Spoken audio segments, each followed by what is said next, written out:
네, 기론득의 음악 앨범 함께하고 계십니다. 매주 월요일 여러분들이 기다리시는 코너라고 해도 이제 저도 자신만만합니다. 근데 그 초대 손님에게 예의상 많은 분들이 기다리십니다. 이렇게 제가 얘기를 했던 적도 과거에 있었던 것 같아요.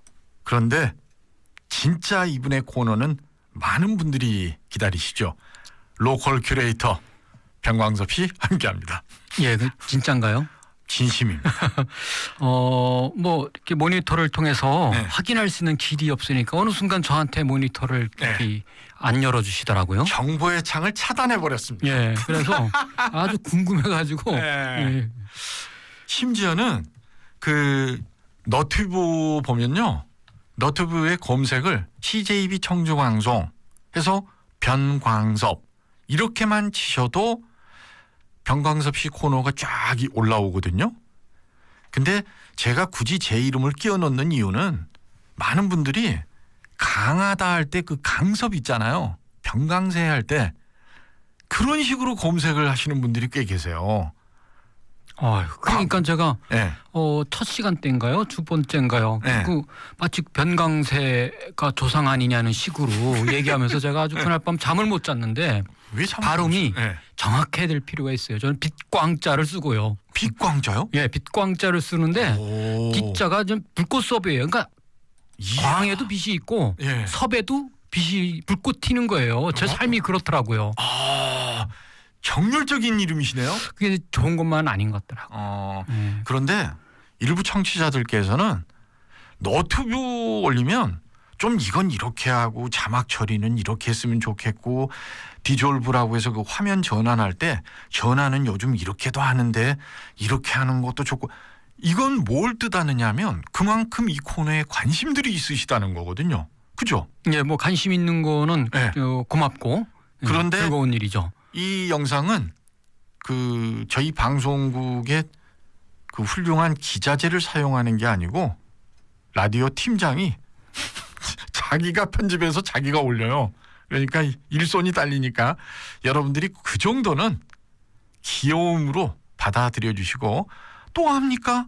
한 10년 정도 지나서 모든 영상 편집 기술이 엄청 화려해졌을 때, 야, 과거 이렇게 담백한 영상이 있네? 생각할 수도 있잖아요. 뭐 미래는 전혀 예측할 수 없는 거고요. 의외에 예. 모든 역사는요, 의도된 역사는 아니지 않습니까? 그러네요. 예, 그 지구에서 인류가 만든 모든 역사의 궤적, 예. 그 발자취는요, 의도됐던 게 아니라 오히려 의도되지 않았던 것에서 새로운 환경에서 새로운 어떤 그런 그 시선에서 네. 역사가 만들어지는 경우가 좀 많이 있죠. 오늘도 3부까지 가겠구나. 자, 제가 일부에서 퀴즈를 냈는데요. 예. 난중일기 하면 떠오르시는 이 장수, 이 장군 이름을 적어서 보내주십시오 였는데, 객관식 내기도 전에 이미 다들 그냥 조남을 알아서들 올려주셨는데, 예. 그러다 보니 의도치 않게 일본이라는 나라 자체에 엄청난 반감을 드러내는 분들도 계신단 말이에요.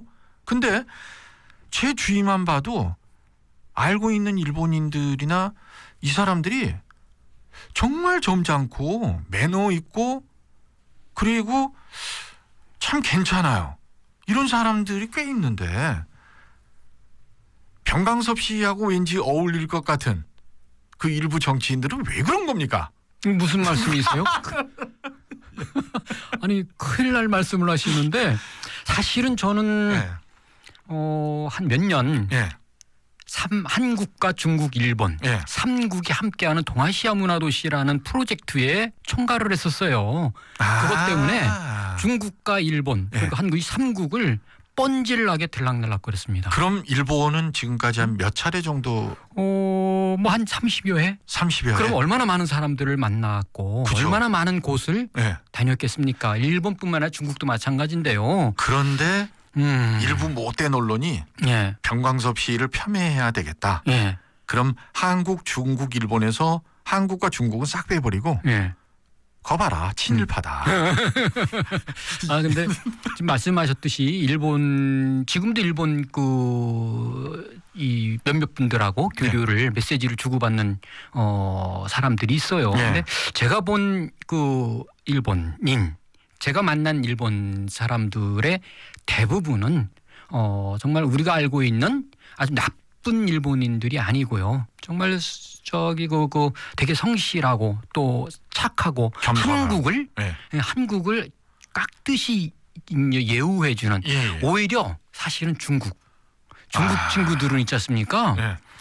이거 욕하면 안 되니까 어쨌든 좀 말씀 잘하세요. 잘해야 된다. 그러니까 이거 기록으로 남습니다. 좀 오히려 일본 사람들보다 더 거칠어요. 한국을 대하는 태도가. 그리고 이제 폼 있잖아요. 폼. 허세. 중국 친구들이 그거 빼면 또 곤란하죠. 그런 걸 보면서 오히려 중국의 이제 대륙의 기질, 일본 해양의 기질, 우리는 반도라고 그러잖아요. 문화 자체가. 그래서 우리 이 중국과 일본의 대륙과 해양의 그 중심축에서 어떻게 잡아야 돼, 중심을 바로 잡아야 되느냐 아주 중요한 건데 이게 임진왜란 그다음에 일제강점기 다시 지금 이게 이 문제가 해결이 안 되지 않습니까?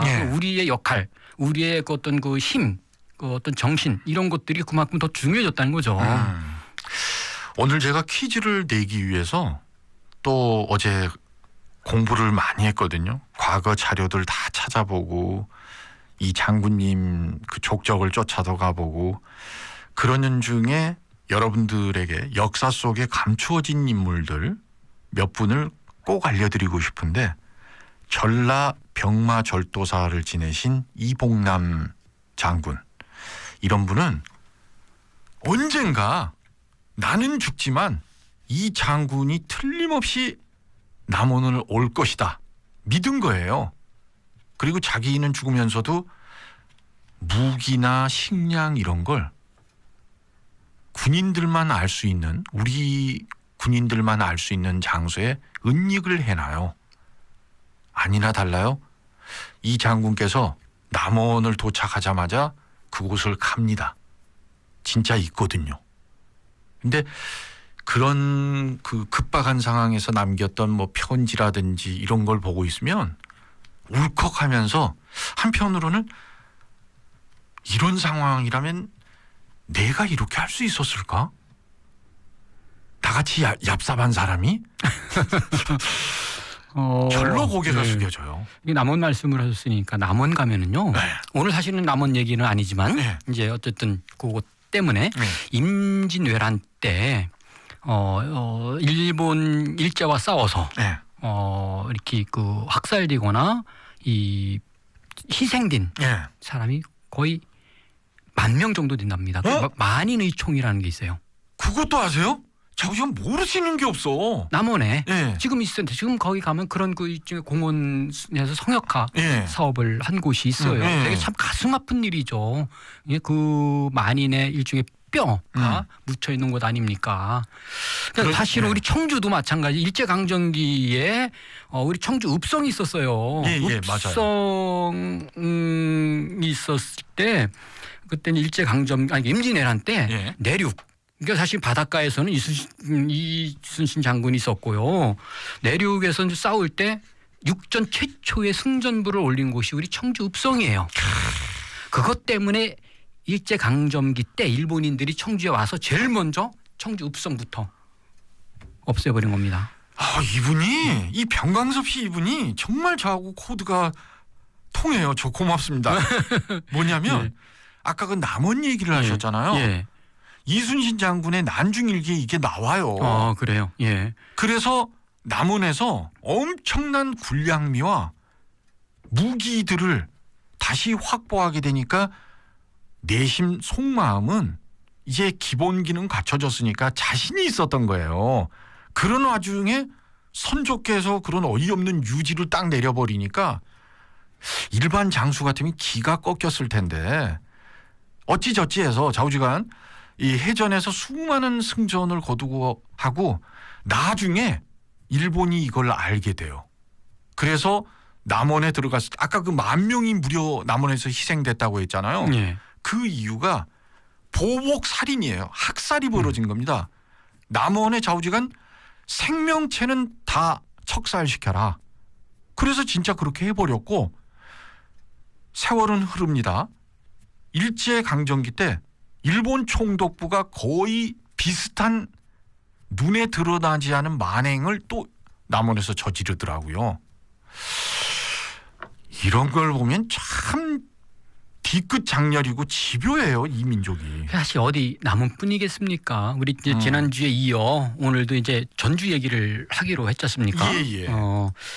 전주에서도 이 일제의 그 임진왜란 때, 그 다음에 지금 특히 좀 그 일제 강점기 때 일본인들의 어떤 그런 이거 약탈, 그 다음에 역사 왜곡, 그 다음에 뭐 문화재 예고 훼손 이런 것들이 심각했죠. 우리 청주도 마찬가지였고요.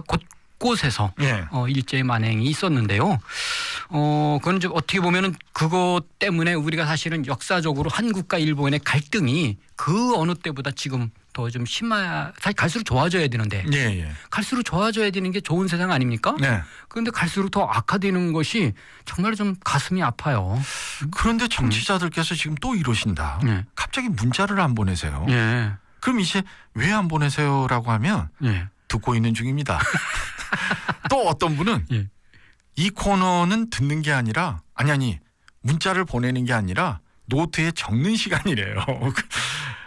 좀 그 어떤 생각들이신지 어떤 마음들이신지 추임새 좀 넣어주세요. 저희 외롭잖아요. 갑자기 조금 전에 퀴즈 할 때까지는 문자가 수십 개가 한꺼번에 들어오더니 갑자기 문자가 뚝 끊어졌는데. 이 제가 들어와서 그런가 보네요.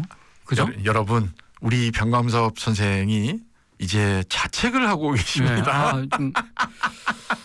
저 때문인 것 같습니다. 자, 지난주 그 전주 얘기를 하시면서 한옥마을은 도대체 어디서부터 얘기를 해야 할까 싶어서 한옥을 제외한 전주에 대해서 그것도 몇 군데밖에 다루지를 못했었는데 오늘 어디로 갑니까, 전주? 자, 그래서 지난주는 한옥마을 뺀 전라 가명, 덕진 지역 또 뭐 서학동 예술마을 이런 곳을 소개했지 않습니까? 지금은 이제 한옥마을로 가야죠. 우리 청취자 여러분들이 잘 알고 계신 한옥마을인데요. 한옥마을은 이제 교동과 풍남동 일원에 거의 10만 평 가까이 9만 평 정도 되는데 그 안에 한옥이 한 700채 정도가 오손도손 모여 있는 동네입니다. 어떻게 한옥마을이 만들어졌고 어떤 문화재가 있고 어떤 사람과 어떤 풍경이 깃들어져 있는지를 좀 말씀을 좀 나누고자 합니다.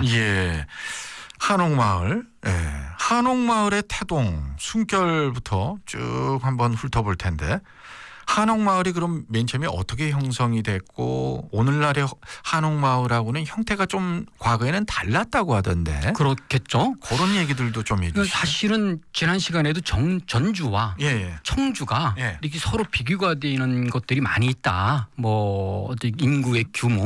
기억납니다. 그죠? 그런 얘기도 하고 그랬었는데 사실은 역사적으로도 비슷합니다. 그 이유는 이제 전주 같은 경우는 통일신라 시대에 좀 군사와 행정의 중심지였죠. 완산주라고 해갖고요. 그러면서 견원 시대에는 전주 읍성이 이제 만들어지면서 시가지가 재구성되고요. 조선 시대에는 전주부성이라고 해서요. 산이 있고 좀 산과 성곽으로 이루어진 이중의 울타리를 가졌던 곳인데요. 거기에 이제 한옥마을은 전주 도심의 남동 쪽에 위치해 있는데 성문 안에 있는 게 아니라 성문 바깥에 있는 겁니다. 우리도 이제 성안길이 있고요. 청주 읍성이 성안길이고 읍성 밖이 사실은 성안길, 성 밖이죠.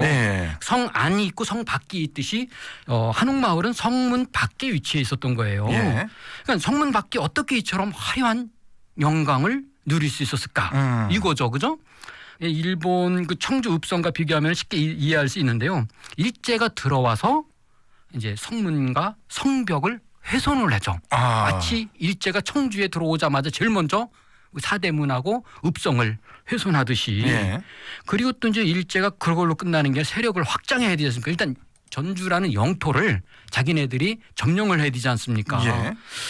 그런 거에 대한 그 전주 주민들이 이제 반발하게 되면서 성 안에 있던 사람들이나 주변 사람들이 성 밖에 교동과 풍남동 일대로 모여들기 시작을 합니다. 그러니까 그쪽으로 그러니까 거기 그 한옥마을에 있는 한옥이 화려한 의리의리한 한옥들이 아닌 거. 일반 그 양반 또는 서민들이 살 수 있을 정도의 그냥 뭐 크고 작은 한옥이라고 보면 되겠죠. 그렇게 되다 보니까 자연스럽게 일본인들이 사는 공간이 있는 거고 지금 말씀드리는 교동과 풍남동에 한옥촌이 있는 거고 또 이제 화산동에 그 양풍 선교사촌하고 학교 교회당 등이 어우러지면서 전주만의 독특한 도시의 색을 연출하게 되는 것이죠.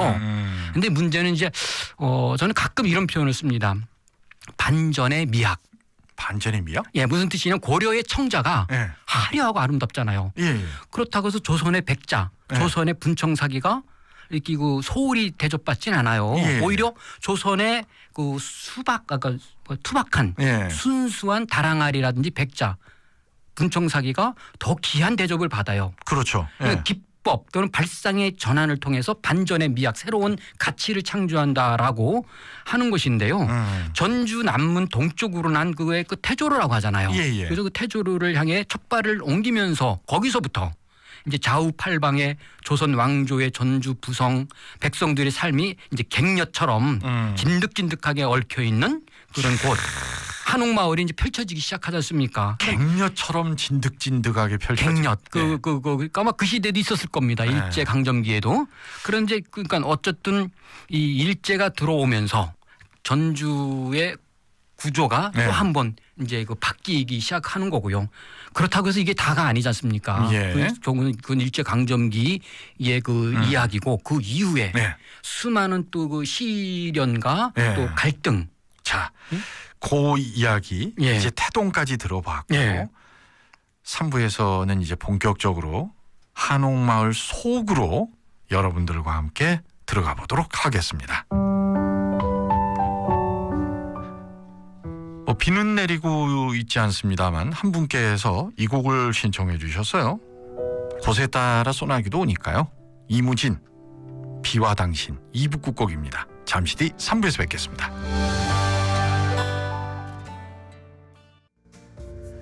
네, 로컬 큐레이터 병강섭 씨와 함께하고 있습니다. 전주편 지난주에 이어서 한옥마을에 대해서 알아보고 있는데 시 홈페이지에도 안내가 나와 있습니다만 아주 간략하게 말씀드리면 을사늑약 1950년 이후 대거 전주에 들어오게 된 일본인들이 처음 거주하게 된 곳은 서문밖이었습니다. 지금 한옥마을이 아니고요.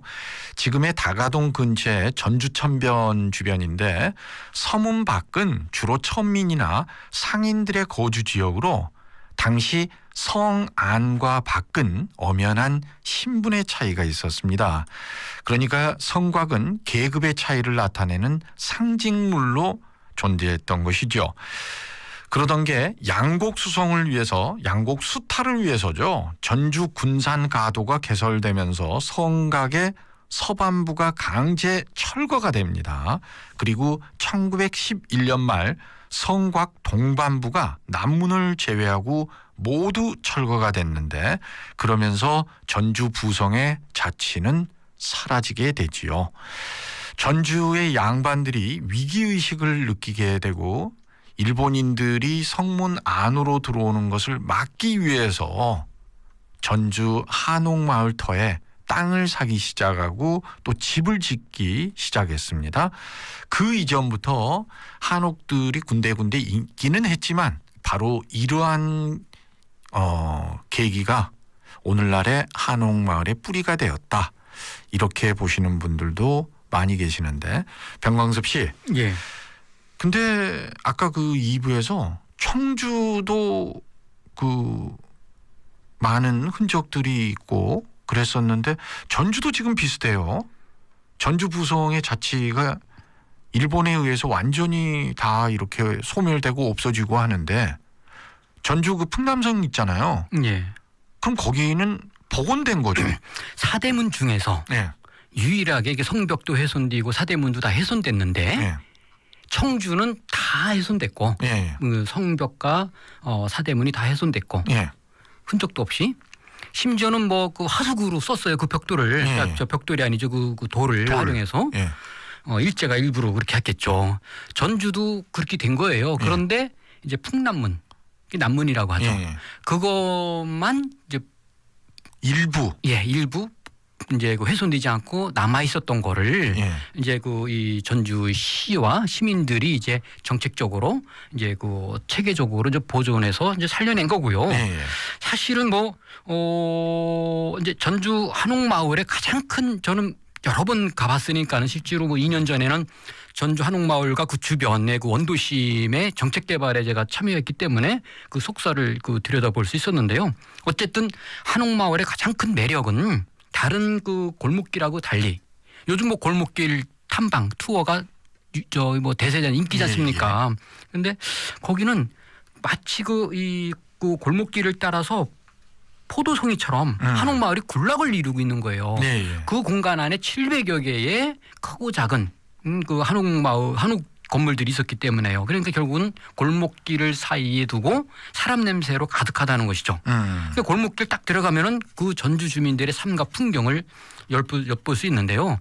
그 일제시대 이후에 주민들이 함께 힘을 모아서 그렇게 만드는 공간이 지금의 것으로 그 온전하게 관광 자원이 된 건 아니에요.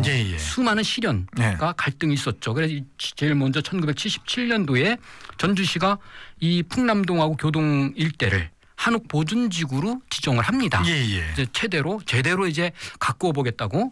그리고는 이제 10년 후 1986년도에는 이 일대를 미관지구 제4종 미관지구로 지정이 되면은 한옥 건물 함부로 훼손을 못해요. 내가 철거하고 새 건물 짓고 싶다고 짓는 게 아니에요. 그럼 어떻게 되겠습니까?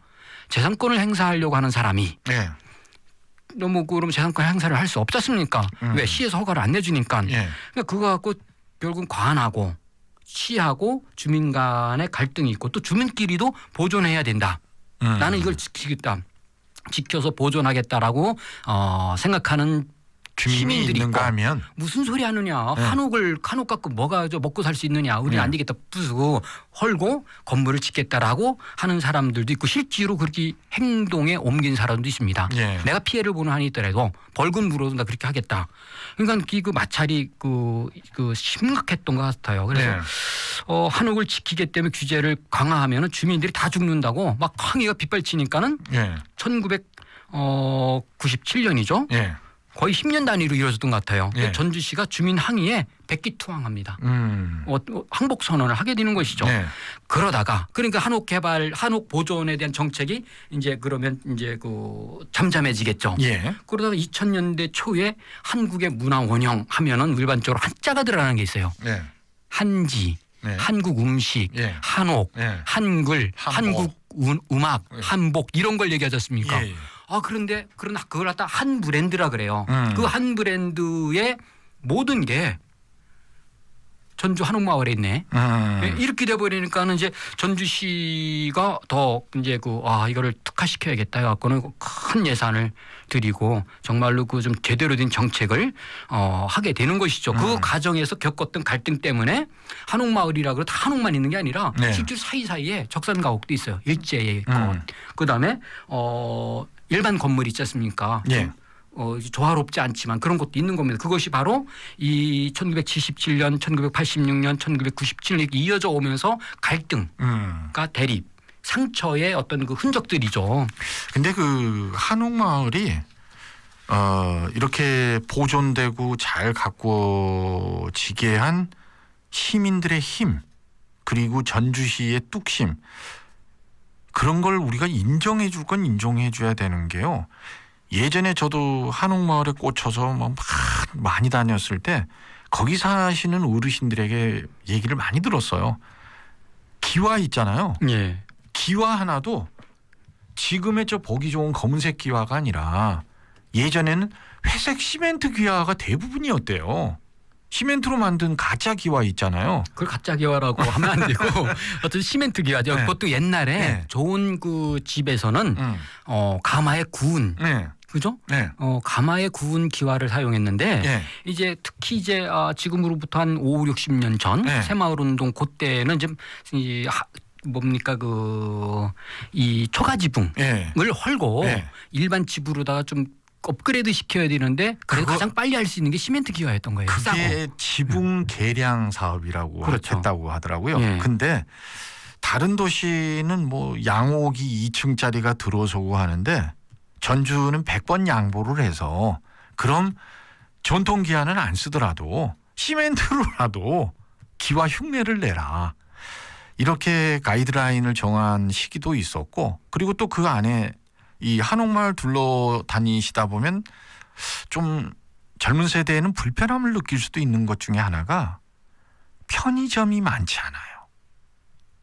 편의점이 한옥마을 입구 쪽에 오른쪽에 전동성당이 있고, 그 전동성당 담벼락 쪽으로 그 바게트 빵을 파는, 그러니까 베트남식 반미 음식을 파는 아주 유명한 맛집이 있어요. 그 맛집 옆에 조그만 편의점이 하나 있고, 또 반대편 쪽 큰 길가 쪽 그쪽 변두리 언저리에 몇 개가 있지, 한옥마을 안으로 들어오는 편의점은 정책적으로 다 막았다는 거죠. 전주에서 사셨습니까? 뭐 좌측 우측 뭐 몇 미터까지 말씀하실 정도면은 아니요. 꿰뚫고 있다는 얘기인데, 그런데 거기 그 네. 한옥마을 안에는 네. 편의점은 몇 개 없어도 네. 실제로 음식점이라든지 네. 상점은 되게 많이 있죠. 상가는 되게 많이, 대부분이 상가예요. 예. 너무 많아서 탈이지 않습니까?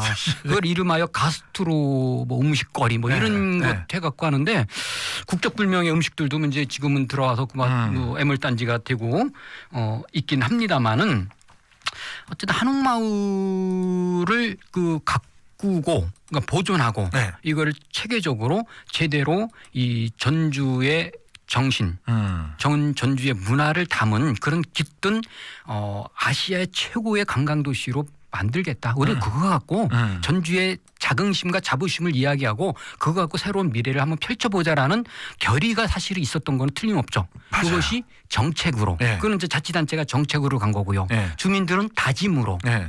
그거 사이에 이제 그 어떤 궁합이 맞았던 건데, 제 기억으로는 제가 한 30여 년 전에 중앙일간지 기자 생활을 했었습니까? 예. 그때 사실 그때 좀 그 이 전주 한옥마을을 체계적으로 만들겠다라고 보도가 나기 시작을 합니다. 예. 그때도 갈등이 있었다는 보도도 나고 그럴 때 보니까는 전국적으로 한옥마을을 이렇게 지구단위 지정을 해갖고 제대로 보존과 활용이라는 전략을 시작한 데가 이 처음인 거예요, 전주가.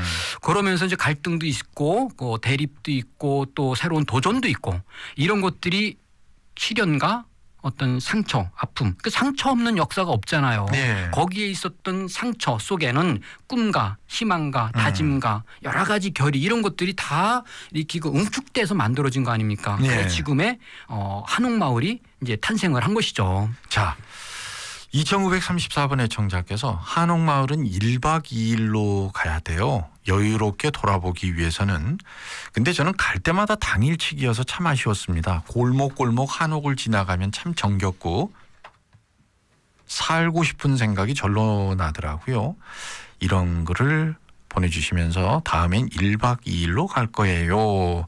이런 분들을 위해서 도움 말씀을 저희가 드리고 있는데, 자, 한옥마을이 이렇게 영광만 있었던 건 아닙니다. 90년대에 이미 제주도를 제외하고 1년 관광객 수가 1,000만 명이 넘어가는 유일한 도시가 바로 전주였는데, 한옥마을에 관광객이 팽창하면서 길 건너로 또 젊은 세대들이 나가게 됩니다. 가봤더니 시장 쪽, 그게 바로 남부시장인데 사실 별게 없는 것처럼 느껴졌어요. 그러다가 몇몇 무리의 젊은이들이 남부시장 상인연합회와 손을 잡고 버려진 그 시장 2층을 다시 리모델링을 하기 시작하면서 청년몰이 탄생하게 됩니다. 여기에서 전주시가 자신감을 얻었던 것 같아요. 조금 먼데 한옥마을에서 굳이 큰 길을 건너서 구석구석을 저렇게 찾아가네 해서 이제 전주 팽창 정책이라고나 할까요? 그러다 보니 저는 이제 이 부분도 꼭 중요할 것 같아서 서서를 지금 치는 건데요. 우리가 흔히 말하는 젠트리피케이션, 외지인들이 자본력으로 들어와서 한옥마을을 잠식하게 되면서 집세가 어마어마할 정도로 뛰게 되고 원주민들이 오히려 쫓겨나는 이런 상황으로까지 가는데, 이건 역시 한옥마을의 한계이자 앞으로 풀어야 할 숙제 아닐까요? 그럼요. 사실은 전주 한옥마을뿐만 아니라 세계적으로도 그렇고요. 가까운 중국 같은 경우 북경에 798 지구라는 데가 있어요. 798 지구, 북경 시내 한복판에 있는 798 번지인데 옛날에는 군수 공장이 있던 데인데 그게 이제 외곽으로 빠지면서 그 군수 공장이 그러면 한두 개가 아니라 수십 개가 있었겠죠. 그곳이 문화 공간, 예술 공간, 아티스트들의 창작 공간으로. 거기가 거기구나. 예. 병참 기지고 그렇죠. 리모델링 해가지고 성공한. 그렇게 되니까 이 자본이 들어오기 시작을 합니다.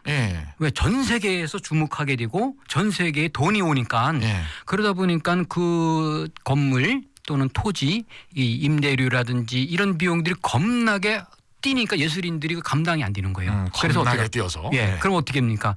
예술인들이 그런 새로운 둥지를 찾아서 떠나야 되겠지 않습니까? 사실은 그 전주 그 한옥마을은요 나름 상당히 큰 성과가 있는 게 뭐냐면 전주시 입장에서는 한국 관광의 별, 국제 슬로우시티, 유네스코 음식 창의 도시, 그다음에 미슐랭 가이드 있지 않습니까? 그 거기서 뭐 최고 평점을 받을 정도로 그다음에 말씀하셨듯이 연간 1,000만 명의 가까운 방문객이 들어오면서 지역 경제를 견인하고 특히 외국인들한테요. 한국의 문화 원형을 보여주는 가장 좋은 모델이 되고 있지 않습니까? 그런데 지금 어떤 문제가 있느냐?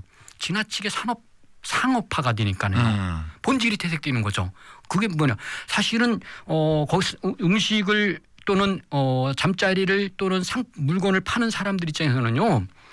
역사성을 지키는 것도 중요하지만 당장 한 푼이라도 더 벌어야 되지 않습니까? 그리고 원주민이라면 그래도 지켜야 될 건 지키면서 할 텐데 외지에서 들어온 사람이 많다 보니까 음식 바가지 또 심지어는 한옥 그 마을에 한복이 있지 않습니까? 우리 전통 한복이 중국에서 국적불명의 한복들이 넘쳐나. 외국에서 어거지로 이상하게 만들어 갖고 온 거. 거기서 그걸 갖고 또 자전거 타고 다니고 마이크로 모빌리티라는 미명하에 바가지 상술 이런 것들이 있지 않습니까? 그러니까 한옥마을의 땅값, 임대료 폭등하게 되고 그게 이제 악순환이 계속되니까 잘못하면 한옥의 그러니까 전주 한옥마을의 역사성, 문화적 가치, 그러니까 정체성이 훼손될까 심각하게 염려를 할 수밖에 없는 상황이지 않습니까? 그러니까 이제 우리도 이제 청주 같은 경우도 성안길이라는 곳이 읍성이 있죠. 성안길과 성밖에 특히 이제 담배 공장이 있는 연초제주창이 지금은 문화재주창 C로 명명이 되는데 거기 문화재주창 내덕동에서부터 육거리까지 낮고 느린 청주의 정체성이 반영되는 곳인데. 지금 가만히 있을 수는 없죠. 어떤 형식으로든 그 어떤 역사 문화적 가치를 계승하고 또 발전시켜야 되지 않습니까? 그게 시대적 우리의 그 소명이기도 하지 않습니까? 그럴 때 전주가 어떻게 해서 성공했고 어떤 시련이 있었고 그러면 우리는 어떻게 해야 되는가를 한번 좀 머리를 맞댈 필요가 있죠. 전문가와 행정가, 시민들이. 좋은 말씀이세요. 지금이 가장 중요한 우리 청주의 기회이자 위기, 그 터닝 포인트 지금으로 삼으면은 또 다른 그 멋진 그 새로운 그 내일의 문이 열리지 않을까 싶습니다. 한 청취자께서도 그 1박 2일 얘기하시고 또 어떤 분은 숙박은 어떻게 해야 하는 걸까요? 이런 질문도 들어왔는데 변광섭 씨는 거기에서 1박 하신 적도 물론 많으시죠? 많진 않은데 좀 서너 번 했죠. 근데 저는 가는 데가 있어요. 어디요? 뭐 당연히 한옥마을에서 1박 해야 되지 않습니까? 그 중에서 뭐 하여간 역사로 치면은 어떻게 될까요? 상당히 그 오래된 역사를 그 가지고 있는 곳이 있는데요. 학인당이라고요. 학인당. 전주시에서조차도 자랑을 하는 곳입니다. 99칸. 웨딩 사진 많이 찍는. 그런가요? 근데 저는 이제 거기에 정부하고 오래전에 인연이 되었고 전주 한옥마을 갈 때는 항상 거기에 뻗치는군요. 예약을. 근데 한옥마을에 한 70여 개의 게스트하우스가 있습니다. 한옥 호텔이라고 하죠. 인터넷 검색하면 마음껏 예약할 수가 있어요. 자기가 취사 선택을 할 수 있습니다. 자, 그런데 전주 한옥마을을 처음 방문하셔서 1박을 하신 분들 중에 당황하시는 분들도 꽤 계십니다. 왜요? 한옥마을이 너무 일찍 종료가 된다는 거예요. 인기가 있으니까 그런 거죠. 그런데 예. 몇 해 전부터 저는 이게 좀 걱정스러운 게요. 밤 늦게도 영업을 하는 곳들이 이제 우후죽순으로 조금씩 생겨나고 있어요. 한옥마을의 매력은 불과 한 6, 7년 전만 해도요. 저녁 식사 끝나고 한 8시쯤 되면 모든 상점들이 다 문을 닫고 도로에는 그 청주에도 그 조명이 있어요. 저기 터미널 사거리 쪽에 화단 보면 큰 공처럼 생겨가지고 안에서 불이 들어오는 조명이 있거든요. 한옥마을 태조로나 이런 데 갓길에 그런 등들이 쭈삐쭈삐 조금씩 있어서 참 운치가 있었는데 언제부턴가는 밤 10시, 11시가 넘어도 성업 중인 곳들이 생기니까 오히려 그곳에서 민박을 하는 분들이 하소연들을 하신대요. 너무 시끄럽다. 아유, 그럼요. 사실은 한옥 호텔, 예. 한옥 민박이 싸지 않습니다. 예. 예, 일반 호텔보다 더 비쌀 수도 있어요. 예. 경주, 예. 전주, 예. 안동, 예. 그다음에 강릉 예. 이런 데 가면 상당히 좀 비싼데 문제는 1박을 하든 2박을 하든 그러면 야간 체험도 또 해야 되지 않습니까? 예. 그걸 일종의 야행이라 그러죠. 그렇죠. 왜냐하면 저녁 불 꺼졌다고 해서 가만히 집 안에 방 안에만 있으면은 예. 좀 우리가 도시에 살았던 그 습성이 있기 때문에 예. 그 견디기 힘들지 않습니까? 그냥 야간에 밤에 즐길 수 있는 문화적 콘텐츠나 프로그램이 있어야 되는 거는 분명해요. 없으면은 인기가 없겠죠. 그런데 전주 같은 경우는 그런 것들이 지나치다 보니까 나이트 디자인이라고 그냥 고상한 말로 표현합시다. 나이트 디자인이 지나치게 화려하고 예. 또 시끄럽고 예. 그러니까 전주의 어떤 정체성과 무관한 예. 지나친 상술에 의해서 이렇게 펼쳐지는 것들이 그러니까 일부 우리 한옥마을을 이용하는 예. 관광객들의 눈살을 찌푸리게 하는 거죠.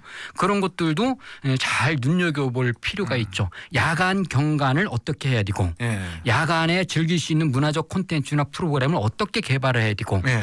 물론 관광객들마다 사실 입맛이 다 틀리죠. 예.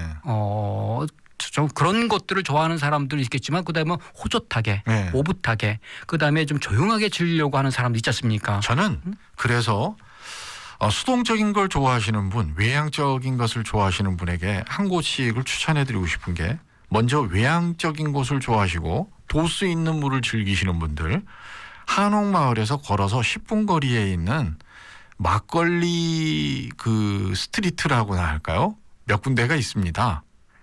현지인들에게 여쭤보시면 다들 알려주시는데 사회적 기업과 그리고 할머님들이 꾸려나가시는 곳들인데 워낙 유명한 곳들이긴 하지만 방송에서 그 특정 장소를 언급하지 못하는 점은 이해해 주시고요. 여러분들이 그 정도는 검색하는 수고를 가지셔야 될 것 같고 좀 수동적인 걸 즐기시는 분들은 오목대를 저녁에 추천해드리고 싶어요.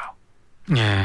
오목대. 오목대, 이목대. 예. 저녁에 올라가 예? 보셨어요? 자 그러면 그럼요. 예. 정말 이제 멋있습니다. 오목대, 이목대가 한옥마을에서 이제 자랑할 만한 10여 개의 그 문화유산 중에 하나인데요. 풍남문, 경기전 네. 다 아실 거 아닙니까? 네. 그다음에 조경묘, 전주사고, 전주사고는 이제 이 경기전 안에 있는데 나라의 그 실록 중요한 자료들을 보관했던 거 아닙니까? 네. 그런 데도 있고 지금 말씀하신 오목대, 이목대인데 이제 한옥마을 동쪽에 낮은 산자락이 보여요. 네. 그 낮은 산자락 걸어서 가까워 있으니까 네, 예. 그걸 발산 또는 바리산이라고 부르는데요. 그곳에 이제 이목대하고 오목대가 있습니다. 네. 이목대는 뭡니까? 이어여대가 배꽃에 이자 쓰지 않습니까? 예. 배나무. 그다음에 오목대는 오동나무가 예. 많아서 불리게 됐다고 하더라고요. 이목대가 태조 이성계의 4대조인 그 목조 이안사가 살았다는 집터에 세워진 그 비각이고요. 오목대는 지금 말씀하신 태조 그 이성계가 네. 황산 대첩에서 대승을 거두고 개경으로 올라가던 중 거기에서 자축연, 축하연을 벌였던 곳이에요. 그리고요. 잔치를. 청주 전주가 자연스럽게 비교된다 말씀을 하셨는데 청주에는 청주 한시가 있을 정도로 뿌리 깊은 집성촌이 네. 있고 전주는 또 전주이 씨가 있어요. 그러니까 조선에 예. 그 왕조 그 시조가 다 거기 있다고 보는 거죠. 그래서 조선의 정신, 곧 한국의 정신가 이 지금 전주시장이 김승수 시장이 우리 지난주도 김승수 시장 잠깐 얘기를 했었는데 이 사람이 이야기한 그 이 전주의 캐치플레이즈가 한국의 꽃심, 꽃의 마음 꽃심이라고 표현하는 거예요. 그러니까 사실 대중성 있는 그 꽃심이 뭔 뜻이지? 우린 꽃심이라는 표현을 잘 안 쓰지 않습니까? 예. 그런데도 거기서는 꽃심을 강조하는 이유가 예. 가장 한국적인 곳이 대한민국 전주다. 그리고 조선의 정신이 가장 강력하게 담겨져 있는 곳이다. 이렇게 거기서 보고 있는 것이죠. 그리고 전주가 꽃심이라면 저는 청주는 영심. 영심? 예. 왜요? 영원할 때 그 영자. 예. 대한민국의 영이 모두. 근데 그 영자 중에서 꽃뿌리 영자도 있습니다. 아, 그러네요, 또. 아. 근데 말씀 나누다가 보니까 사실은 정말로 이 꼭 설명을 소개를 시켜드리들 전주가 자랑하는 것 중에 하나가 사실 전동 성당이잖아요. 아. 그러니까 경기전 맞은편. 민주화의 성지. 예, 근데 그 성당이 우리나라 3대 성당으로 보고 있죠. 예. 그 명동 성당. 그다음에 대구의 그 무슨 성당입니까? 왜 계산 성당인가요? 예. 그 골목길에 있는. 근데 거기 좀 이 전동 성당은 1791년 5월에 윤지충과 권상현이 한국 천주교 역사상 이제 최초로 순교했던 바로 그 자리입니다. 예. 그 자리에 1891년에 이제 시작해서 1914년에 완공해서 만든 그 성당인데요. 한번 들어가 보신 분들은 알 거예요. 저는 맨 처음에 그 소개해 주신 분이 그렇게 소개를 하시더라고요. 서울의 명동성당 이미지를 그대로 떠올리시면 된다고. 명동성당은 그런데 좀 야산 정도 높이에 있지만 예. 평지에 있어서 더 의미가 있다. 그렇게 설명을 들었던 기억이 납니다. 그러니까 저는 아까 말씀드린 그 전동성당, 명동성당, 계산성당 이 한국의 3대 성당의 아우라가 비슷한 것 같아요. 이게 이제 어차피 이제 천주교 이 신자의 어떤 그 이 메시지, 이 마음을 담은 공간이기 때문에. 근데 괜히 막 지기가 싫네. 남의 도시 칭찬을 하는데 막 박수를 쳐줘야 되는데 우리 충청도에도요. 대한민국에서 성지가 제일 많은 곳이 충청도예요. 충청도, 충북이 아니고. 아니 충북도요. 많아요. 천주교 성지가 몇 개 있습니까? 연풍성지 있고 또 있죠. 또 저기 갈매모 아니 거기는 충남이고. 예. 진천과 단양 아니 제천 배론성지 배티성지 그죠. 그 순교자의 길이 아닙니까? 거기도 사실 상당히 그 중요한 곳이고요. 굳이 충남까지 포함을 하지 않더라도요. 저는 하고 싶어요. 네. 그리고 저기 보은 쪽에 지금 계속 조금씩 털을 다지고 있는 멍해목 성지라는 곳이 있어요. 일반인들에게 널리 알려지지는 않았는데 이런 식으로 자꾸 상세를 해나가는. 야, 근데 전주 대단한 도시임에는 틀림이 없어요. 근데 제가 이 시간 다 가는 것 같은데 이거 먹는 얘기 해야 되지 않습니까? 좀 있으면 우리 저녁 먹어야 되는데 전주 가서 안 먹고 오는 사람이 어디 있습니까? 정말 또 뭐 맛의 성지이기도 하죠. 그러니까 아까 저 말씀드렸듯이 거기가 또 유네스코 음식 창의 도시로 맞아요. 지정이 돼 있지 않습니까? 전 깜짝 놀랐어요. 아니 청주는 청주에 대표할 만한 음식이 뭐냐라고 말하면 우리는 일단 머뭇거리잖아요. 뭐라고 삼겹살이라고 얘기해야 되는 건지 청주 한정식인지 월갱이국인지 뭐 해장국인지 사실 답이 안 나오는데 전주 하면은 뭐 상식적으로 전주 비빔밥은 전 세계인들이 좋아하는. 이거 왜 우리 그 비행기 타면은 기내식으로도 인기 있지 않습니까? 콩나물 해장국이요. 콩나물 해장국. 여기 전주식 콩나물 해장국 참 전주 그 콩나물 국밥은 두 가지이죠. 남부시장식이 있고 일반 그 뚝배기. 그러니까 펄펄 끓는 게 있고 살짝 정말 많이 하시네. 그죠? 그다음에 이제 저는 안 먹어봤는데 오모가리 뚝배기 민물고기 매운탕 그 있고요. 전혀 비리지가 않아요. 그렇다면서요. 근데 전주 막걸리 모주 즉 모주 먹고요. 아침에 해장으로 콩나물국밥을 먹고 네. 모주를 먹는데요. 네. 먹었더니 이렇게 맛있어요. 달아요. 예. 그날 낮에 온종일 제가 알코올 없다고 하는데 왜 이렇게 머리가 아픈 겁니까? 먹을 때는 좋은데. 예, 그런 적도 있었는데요. 네. 진짜 전주 사람들만이 아는 전주의 5대 음식이 있다고 합니다. 저보다 뭐죠? 우리 DJ 선생님께 더 잘 아실 텐데. 아니요. 아, 말씀해 보세요. 황포묵. 황포묵 맞아요. 다른 지역에도 있는데 네. 그 황포묵 또 제가 아는 척하는 것 같아서 죄송한데 자, 그러면 또 한옥마을 쪽에 네. 이름이 꽤 알려진 음식점들이 의도적으로 네. 이 지역의 황포를 가지고 만든 묵을 이 전략적으로 더 부각시켰더라고요. 그래서 지금은 전주를 대표하는 토속 음식 중에 네, 그렇답니다. 하나가 그리고요. 예. 물짜장. 물짜장은 군산하고 전주가 예. 서로 신경전을 벌여. 우리가 원조다. 그리고 조금 전에 얘기한 모주. 뭐죠? 예, 그리고 가맥이라는 게 있어요. 가맥. 거리 맥주. 예, 가게에서 파는 그 맥주. 그다음에 그건 뭐 서울 을지로 인쇄 네. 골목까지 진출을 했으니까. 예. 상추튀김이라고 하는 게 있네요. 상추튀김은 광주가 원조입니다. 그런데 튀김을 상추에 싸 먹는 거죠. 예, 예. 근데 전주가 강주가 원주예요. 예. 광주 예. 충장로에 예. 충장로 삼가 쪽 학생회관이 있는 그 옆 골목이 있어요. 근데 거기가 원조인데 이제 그 곳에서 하는 업체는 한 두어 군데밖에 없고 전주로. 다들 광주 외곽으로 뭐 예. 상무지구라든지 예. 치평동이나 이런 쪽으로 다 번져나갔죠. 근데 전주 사람들은 자기네들 음식 5대 음식 중에 아니 근데 상추튀김까지 포함을 시켰더라고요. 말씀 나누다 보니까 변 선생님은 주로 럭셔리한 뭐 문화 이런 얘기를 하시고 저는 먹을거리 쪽으로만 막 밝히는 것 같아서 아니, 그러니까 저는 원초적 본능에 충실한 DJ입니다. 네. 금강산도 식후경이라고 예. 우리가 이제 골목길 또 동네 한 바퀴를 예, 돌아볼 때 이제 사실 무엇을 먹을 건가 예. 이 먹으면서 그 동네의 풍경 또는 풍류. 그러니까 풍류는 사실 술, 노래, 놀이, 문화 이런 것들이 같이 있는 게 풍류지 않습니까? 저는 청주는 고향이 아닙니다. 하지만 청주에서 한 20여 년 이상 있다 보니 엄청난 자부심과 애정이 있는데요.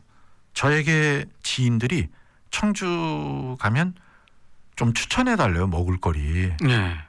늘 안타까웠던 게 전국에서 유일한 도예요. 바다가 없는. 이 말씀은 내륙의 먹을거리가 그만큼 발전할 수밖에 없거든요. 그러니까 다른 도시에도 물론 예를 들어서 나물 하나만 해도 다른 도시에 다 있잖아요. 근데 우리 충청북도는 말하기가 더 좋아요. 바다가 없어서 오히려 내륙의 산의 진미가 발전할 수밖에 없었다. 하면서 좀 그런 얘기를 스토리텔링이 필요치 않을까. 스토리텔링이야 많이 돼 있는데 네. 이것이 잘 안 되는 이유는 무엇일까? 네. 그러니까 정책과 네. 또 시민들의 어떤 이 사회적 네. 합의, 네. 일치감 이런 것들이 중요하죠. 부족하지 않았을까 싶어요. 지금 왜 우리 말씀하셨듯이 네. 뭐 이렇게 민물 매운탕이라든지 버섯찌개류라든지 네. 이런 그 산에서 나오는 이런 뭐 음식들이 상당히 많이 있어요. 그럼요. 예. 2021년을 충북 먹을거리의 원년으로 우리가 선포를 하죠. 아니, 충북의 먹거리 해갖고 한번 또 어차피 동네 한 바퀴 이야기가 안에, 끝이 나지 않을 것 같아요. 뭔가 좀 아쉽고 허전하지만 그래도 얼추 다룰 내용들은 주마간상격이나마 제가 취임을 넣어봤고 깊이 있게 해설을 해주신 우리 병광섭 씨 좋은 얘기 잘 들었고요. 또 다음 주 기대가 됩니다. 요 광고 나갈 때 저에게 살짝 좀 기뜸 좀 해주세요. 다음 주 어디라고. 오늘 수고하셨습니다. 예, 감사합니다.